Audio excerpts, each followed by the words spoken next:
So we've done all the site setup and all that, the themes, the branding. We've got our site looking exactly the way we want.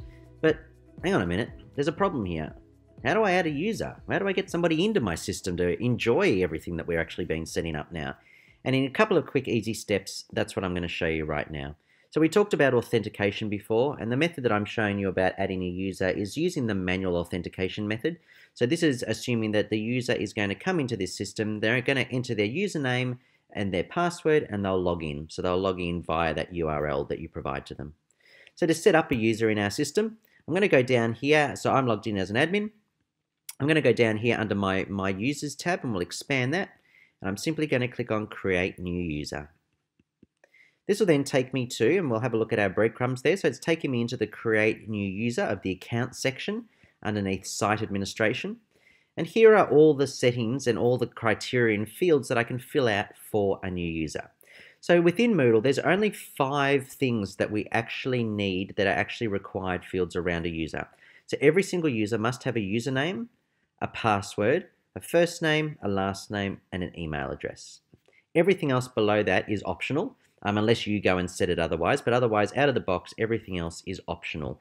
So it's only those 5 fields that we must fill out. So I'm going to just type in maybe test user 12, so that's going to be my username. The authentication method, like we talked about, is manual, so that's fine, we'll leave that. We have the ability to suspend the user's account when they first start out, so maybe I'm setting up those users, but I don't want them to be able to access the system just yet.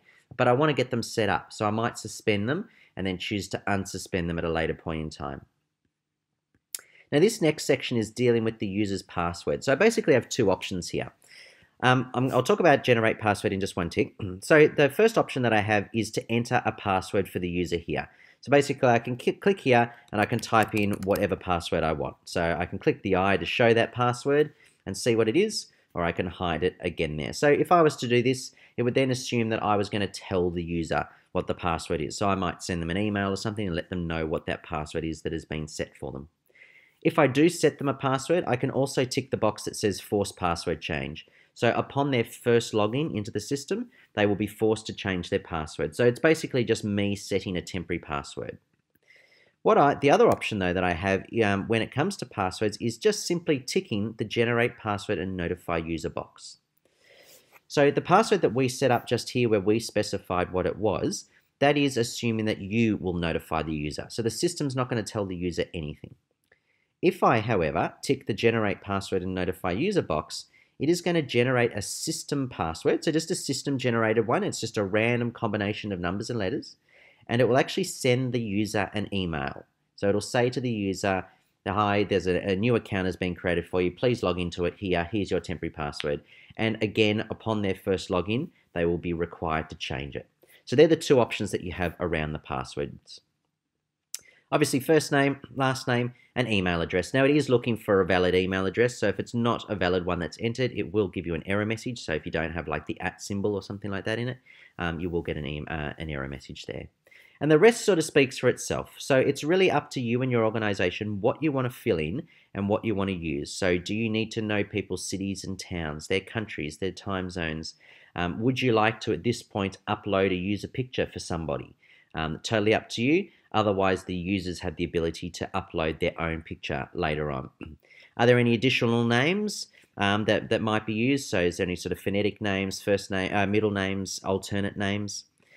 Would you like to tag any interests that are specific to this person? So is this person interested in a particular field of study or a particular area of the business?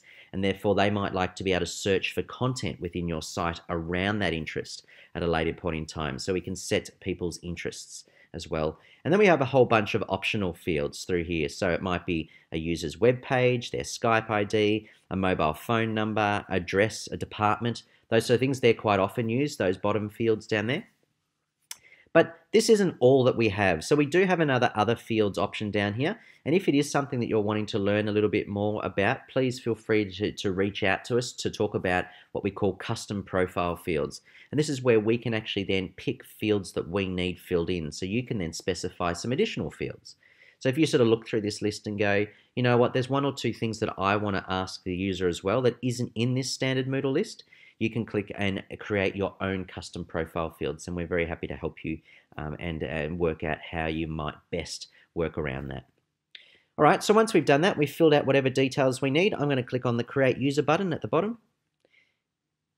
And this will now create a user. Now, obviously, I need to stop talking as much, and I actually need to fill out some details here. So this is a great example around just what would actually happen if I didn't actually fill this out. So we'll give it a first name. I'm going to call it user12 because I called my username up here was test user12, and my password, let's just say, we'll call this user at there. So we'll put in a username. So as you can see, there's those 5 required fields.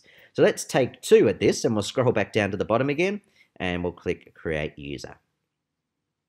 Now this is going to loop me straight around into the Browse List of Users screen, and this is now showing me a list of all the users that I have created within the system, but my new user that I've just created will also be within this list here. If I scroll down here, we'll see there's my test user 12, and there's that user sitting there now. So this user can immediately log in, whether you chose to notify them via email or you're going to email them yourselves about their login details, they can now log into the system immediately.